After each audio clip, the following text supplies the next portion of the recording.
What's going on, everyone? Happy Friday. Welcome into another Garnet Trust exclusive interview.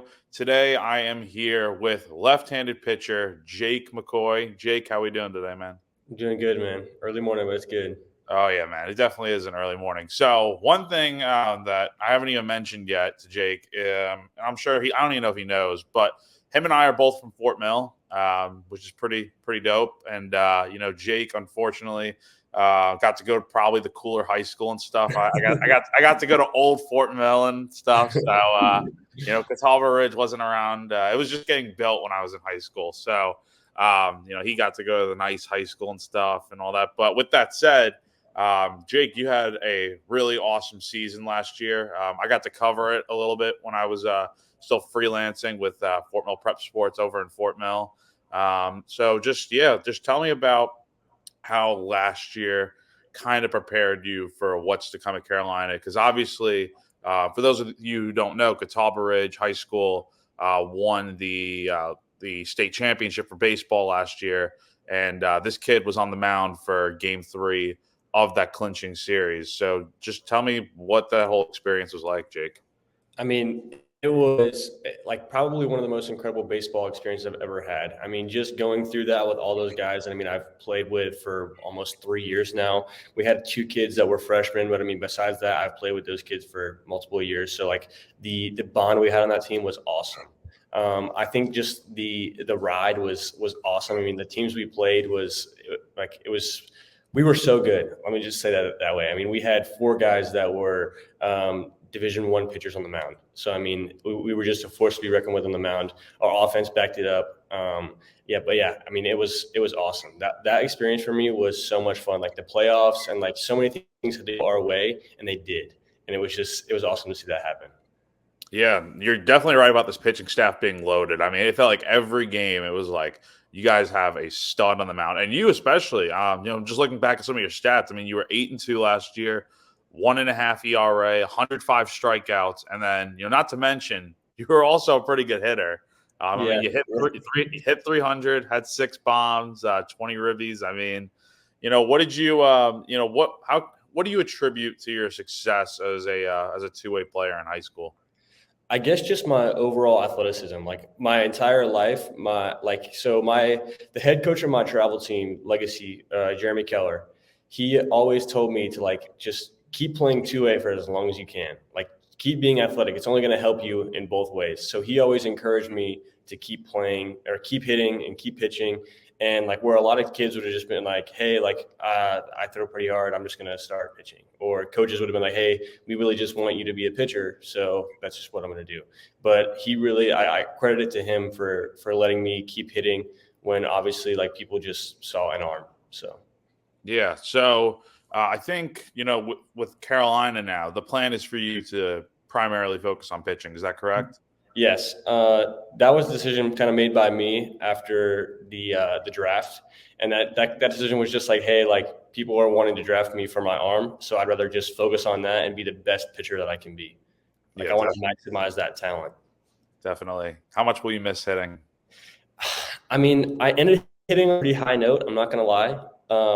So I don't miss it too bad. But watching those guys in practice every day hit bombs and BP, and they had a pitcher's like BP, and I watched that. And I mean, like that made me miss it a little bit. But I mean, it's not killing me right now because I love to pitch. I freaking love it. So. Yeah.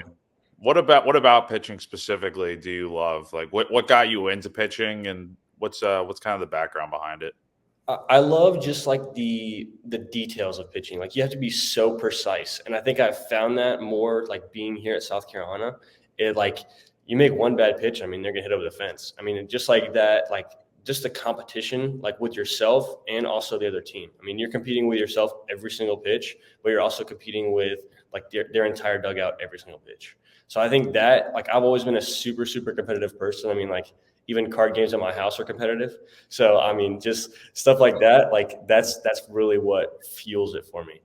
Yeah, definitely. What is what kind of velo are we talking here? I mean, are you throwing like mid to upper 90s? What's kind of the off speed looking like, I guess, as well? So they're like kind of the end of my senior season. Let's say like in the playoffs, I was every game I was around 90 to 94. I mean, just it would just depends. I think the max I hit was against Greenville, and it was 96, but everything else was just 90 to 94. But yeah, I mean, off speed will be like slider will be about 80 to 85, just depending on like if I'm trying to place it or if I'm trying to strike a guy out, and then change up be 78, 81. Okay. Let's say in some hypothetical world, you're pitching on the mound. You have to get a strikeout to save the world. What pitch are you throwing to get the guy out? If I'm being honest, probably my slider. That's kind of the pitch that I've had the most trust in. A lot of people, like you'd hear the velo and you'd be like, oh, probably the fastball, but I think that I would go for the slider. Yeah, definitely. Are you a guy that with the fastball tries to go up and away, or?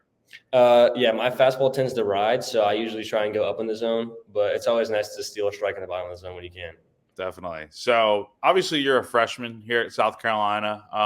Just off the field, on the field. I got to imagine, for any college freshman, I'm sure it's got to be a little crazy to make the jump from high school and stuff. Just tell me about your experience with baseball and school and stuff. How's it been so far? I was kind of expecting more, if I'm being honest. I think they do a great job of like transitioning student athletes like into school. I think like Storm, our academic advisor, she's been awesome. I mean, she's helped me so much. Like just the whole academic like school side has been really good. Baseball's been good too. I mean, it's a lot. Like you got to really love it. You're there all the time. But yeah, I think overall, like because everybody drills you when you're in high school, like, oh, college is gonna be so hard, it's gonna be so hard, it's gonna be so hard. But I mean, honestly, like it's been hard, but it hasn't been like overbearingly hard. I'll say that. Yeah, you get to manage your schedule a lot more and have a lot more free time and stuff. What's the hardest class you got this semester? Oh, this semester, my accounting online class right now is pretty hard. It's giving me a lot of work. I had to just do a module that took me like 2 hours. So, Jeez. What's your major? sports management. Sport management. Okay, awesome, man. Kind of focusing a little bit more on baseball now. How would you didn't pitch at all during the fall? Is that right? Yeah, that's No. right.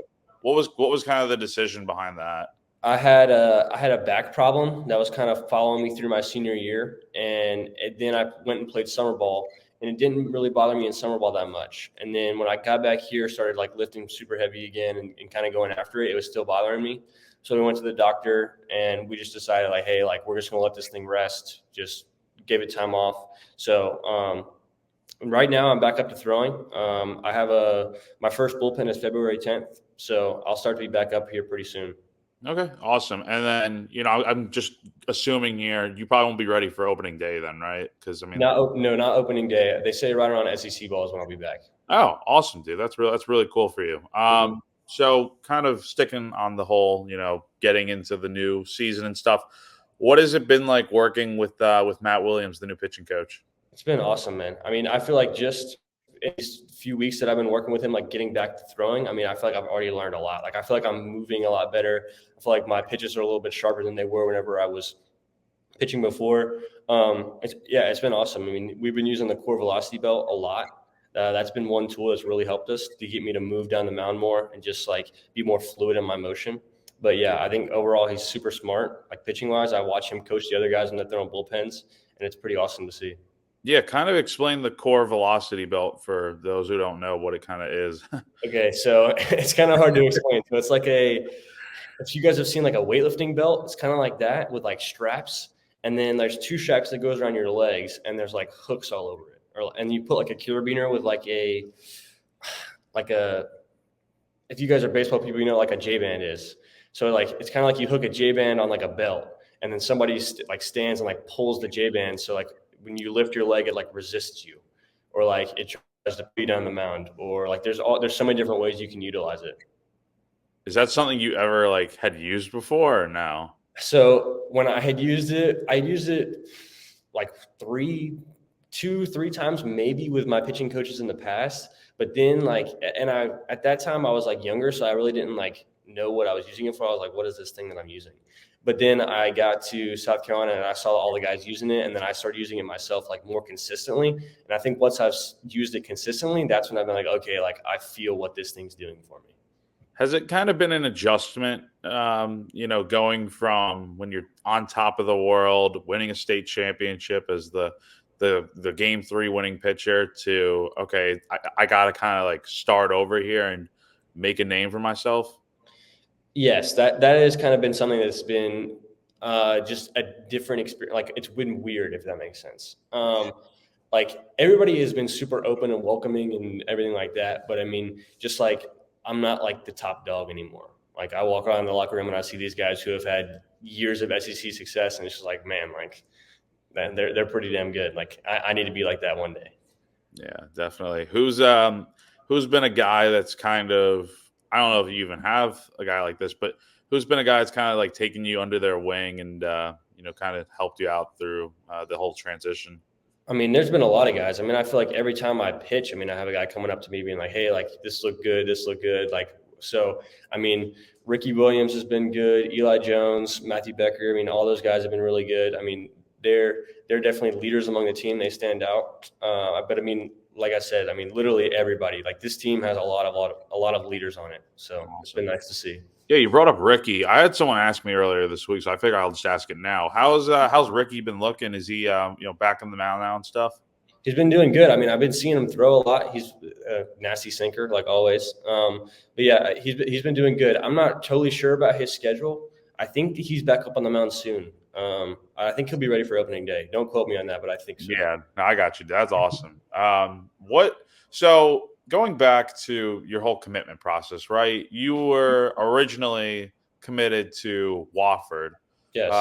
And then over the summer, I believe in July, if I'm thinking about this Mhm. right, you ended up committing to South Carolina. Mhm. What changed for you with deciding to decommit from Wofford, and ultimately what led you to the Gamecocks? So it's a really really long story, but I'll give you kind of the compact short version. So basically, I graduated from high school and I went and played summer ball in the Appalachian League. I was with the Pulaski River Turtles, and I had an awesome time there. Pitched really well. I mean, it was just a great experience, kind of just bridging me into like what college is going to be like.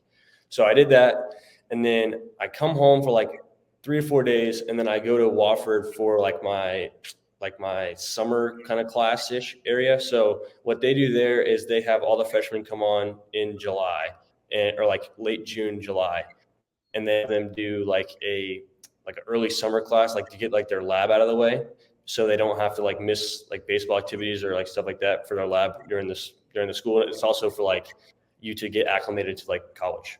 So I was there doing that, and at that time the draft had been going on.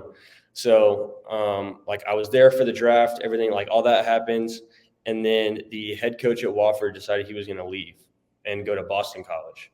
So after that, I had become really close with him, and he kind of helped me throughout the draft process, and I was talking to him almost every single day. And then he left, and I was like, man, like just something doesn't feel right for me. So then people were kind of calling me, asking me like, "Hey man, what are you gonna do? What are you gonna do?" Talking to my family a little bit, and like we decided that my best option was to leave Wofford and try and figure out a new avenue. So when I decided I was going to do that, I mean, literally, I packed up all my stuff, got in my car, was driving down the road, and like after people would kind of realize like, "Hey, he's done from Wofford," I get a call on the phone, and it's from Monty Lee at South Carolina. And I mean, it all happened that quick. We set up a visit, and it was like that, man. Dude, are you for real? Like, so Yeah. like you had just left and Yeah, I mean, it was literally overnight. I mean, like oh I my said, I decided I wasn't going to go. Woke up the next morning, got my NLI release form, and then basically signed saying, "Hey, I don't want to be here anymore." Got all my stuff, got in the car, and Monty was on the phone with me. Oh my gosh. Realistically, how much time would you have had? Because I know with like football right now going on, coaches Mhm. leaving and stuff. There's like a 30-day portal window open for guys to go wherever they Mhm. want to go. What's kind of it like for baseball with with you and stuff? How much time would you have had realistically? So the transfer portal had closed at that time, but I technically wasn't a collegiate athlete yet, so I was still able to decommit. So and I think I think a few guys transferred out of Wofford after that. I could be wrong, but like I think after your coach leaves, you have like a 30-day extension. So Okay. I think that's kind of what happened, but I didn't have to use that extension. Like I said, I still have my transfer and all that stuff. So it was just a decommit. That's interesting. Okay, Yeah, cool. the NCAA rules are so weird, man. Like I don't even understand them. Yeah, it's quite complex, dude. All right, so obviously, like you said, you're not gonna be ready for the opening day or whatever. Mm-hmm. You'll probably be on track for SEC play. Now, obviously, in this league, the best of the best pitch. It's no guarantee that young guys just coming in pitch right away. Is Mm-hmm. that something you've kind of thought about? Like, okay, I might not get a chance to really go out there and perform much this year. So it's more like I'm just taking everything in and kind of learning, or what's kind of the mindset for you? I mean, I really haven't thought about that. I mean, I just kind of just been focused on my whole rehab and just kind of getting back to being the way I was. I mean, I'm very confident in my abilities. I believe that I can go out there and pitch and get people out. I mean, I pitched in my summer league and I got collegiate hitters out. So, I mean, obviously it wasn't SEC, but I mean, I still think like with the coaching here and like kind of like the just everything I've had, like I think I want to be a lot better than I was. So I'm confident. I mean, I don't want to sound like cocky, but I'm confident. No, man. I mean, there's a difference between being cocky and confident. If you go out there and get guys out, then hey, more power to you. But what excites you the most about this season? I think. I mean, I've never been to a South Carolina baseball game. So I guess kind of going to a South Carolina baseball game and actually playing in it would be awesome. So I think just kind of being around the SEC, like seeing what all that has, I think that's going to be super exciting. I think that's what I'm most excited for. Yeah. So hold on. What college team did you end up like rooting for as a kid? No one really, if I'm being honest. I mean, because Really? I grew up in Asheville, North Carolina when I was a young kid. So I mean, we never really went to like college games. I mean, because I mean, Chapel Hill was kind of the closest big school. I mean, that's 2 or something hours away. We went to the Asheville Tourists a lot though, which is a Minor league it's an team. Astros. Yeah, it's an Astros affiliate. So we went there a lot. But I mean, I never really grew up being like a huge like college fan. So Okay, interesting. All right, awesome. So, with this team, obviously the status quo, the talk has kind of been the hitting is probably going to carry the team this year because the pitching, last year with this pitching staff, it was a lot of older guys, and now they're not here anymore. So you guys really have to replace them with a bunch of new guys like Matthew Becker, Eli Jones, all the transfers and stuff. To that, I ask, what is kind of your rebuttal, or what's kind of your reasoning to think that maybe the pitching staff will be pretty solid this year? I mean, I think we've had a lot of guys really step up. I mean, the amount of growth that I've seen from like beginning of the fall to just like these past few scrimmages we've had, I mean, is insane. I mean, we have some dudes. I mean, I don't think people really realize it, but like there's some guys that like they're gonna be pretty tough. Just like one example is Roman Kimball. I mean, just coming back from Tommy John, like dude is freaking good, man. Like watching him and his lives and like watching him throw just like on the weekends, like it's been awesome to watch. I mean, that guy is going to be a stud, and like I don't think people haven't really accounted for him because he was injured last year. So he's been awesome. Dylan Eskew has been really awesome to watch. I mean, he is nasty. Eli Jones, like you said, nasty. Matthew Becker, nasty. I mean, Tyler Pitzer is another freshman. He's really, really good. I mean, we're going to have a lot of guys who are going to be like horses. Yeah, that's awesome. Now, I also have to ask, since you're a Fort Mill guy and all, did you know Tyler Causey before coming to Carolina, or because I know he was at NAFO, and I think I think he's a little older than you, if I'm not mistaken. Yeah, he is. When he was a senior, I was in 8th grade. So I remember going to the NAFO varsity games and watching him play, but I never really like knew him before. But the head coach in my high school, Stosh Wadowski, he coached him at NAFO. So that's I kind of had a connection through Stosh. Oh, that's awesome. What has it kind of been like to have another guy, from the same area as you on the team, and what have you been seeing from Tyler, from watching him since you both came to Carolina? It's been cool, man. I mean, it's good to talk to him. I mean, it's funny to have that connection. We both like to fish too, so I sent him a TikTok the other day of a guy pulling a fish out of the water with his bare hands. So it's been cool. But on the field, man, I mean, he's a stud. He hits the ball really, really hard. I had a game this fall where he hit like 3 balls over 111. I mean, that's ridiculous. Like, back to me hitting like I ain't doing that. So, Yeah. so Yeah, I guess but not. yeah, it's been awesome to watch him. I mean, he hits the ball a ton. I mean, it's been cool to watch him get better this fall too. So, yeah, that's a good one. That's awesome. Jake, before I let you go, I want to ask you a few rapid fire random questions. So I hope you're ready for this. All right, first question. Favorite, I know you said you didn't root for a college team growing up. So favorite MLB team? Probably the Mets. My dad has a big upstairs. Yeah, I know. Yeah. But the upstairs of our house is all Mets. My dad's been a huge fan, so probably the Mets. Okay, I'm a Yankee fan, so I kind of I honestly feel bad for the Mets with everything going on. But who was your favorite player growing up? Ooh, I guess when I was like a young kid, probably Bryce Harper, because I mean left-handed hitter, and I mean at that time like I didn't really know I was gonna be a pitcher yet, so probably Bryce Harper when I was a kid. I'd say more now who I like to watch. I like to watch Zach Wheeler. I think Zach Wheeler, like mound his presence is awesome. I mean, commands a lot of pitches for strikes, and I mean throws really hard. So I think I like to watch him pitch a lot. That's awesome. What is your all-time favorite movie? Oh gosh, I'm a big movie person, huge movie person. So that's really hard. I mean, I think the movie Gladiator with Russell Crowe, that's up there. Forrest Gump is up there. I mean, those are the kind of the two that go right to the forefront of my mind. But those two are really good. That's awesome. Do you have a favorite actor or actress? Not really. I mean, I think Tom Hanks is an awesome actor, but I mean, I wouldn't say I have a favorite. Okay, that's awesome. Actually, I mean, Margot Robbie, she's a pretty good actor. Yeah. She's pretty good. Oh yeah, for sure. Who is the funniest teammate at South Carolina that you have? Conor McCurry, hands down. Hands down. He makes me laugh every single day. The kid is hilarious. Who's a guy on this team that people might not know about now, but they're gonna hear his name whenever the season gets going here? Ooh, that's a good one. I think we have a lot of those. I think Blake Jackson, he's gonna be really good. I think he's probably gonna end up hitting leadoff for us. I think he's been really good this fall. I say that's probably the guy that is gonna be a stud. Yeah, definitely. All right, and then might be a controversial question here, but since you've come to you've come to Columbia, what is your favorite food spot here?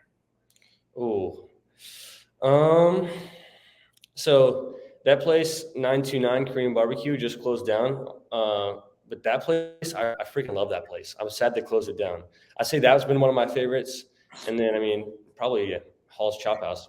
I mean, Hall's Chop House. You've already been, man. Yeah, we're going together again for my birthday, so I'm excited. Dude, how is it? How would you rate Hall's Chop House? A 10 out of 10. I mean, it's ridiculous. I love that place. What is how do you like your steak cooked though? That's the real question. It depends on the cut, but usually like medium rare. Okay, awesome. Now to end things off, I have an even more controversial question. Favorite food spot in Fort Mill, South Carolina? Go. Oh gosh. In Fort Mill, I don't know, man. I'm trying to think of just like on Main Street right there. I mean, they have Hobos right there, which is really good. They used to have a place called the Local Dish. Yes, dude. Local Dish was so good. I hate that they got rid of it after COVID, but probably that place. I mean, before they got rid of it, that place was awesome. Oh man, Local Dish was so good. What would you get from Local Dish if you could go? I can't even remember. Because they had like the pot pies there. The chicken pot pies were good. That's my mom. My mom loved that. I'm trying to. I think they had some kind of noodles there that I used to get that was so good. It was like noodles and like shrimp, I think, and I used to get that, and it was really good. Man, that sounds good. Local Dish. That's a good way to end it, man. I miss that place. So, Jake, before I really let you go now, just tell me about what Garnet Trust has meant to you. How did you kind of get in touch with them to begin with as a freshman, and what have they meant for the early stages of your college career? I mean, it's really been awesome. I mean, it's been great to have somebody really step in and kind of help me out. Just like, cause like I said, that transition is just like, it's different. It's weird. Like there's a lot new things coming. I guess when I got here, they reached out to me and was just like, hey, like, we'd love to work with you. And I was like, I mean, that'd be awesome. Like, I really appreciate it. I mean, it wasn't really a crazy complex story. They just kind of reached out and kind of just went from there. I mean, we really hit it off. It's been awesome. That's really awesome for you, man. Well, look, I enjoyed this conversation. Hope we can do it again sometime. But yeah, Jake McCoy, everyone, thank you so much for joining me today. And have a good day, everyone.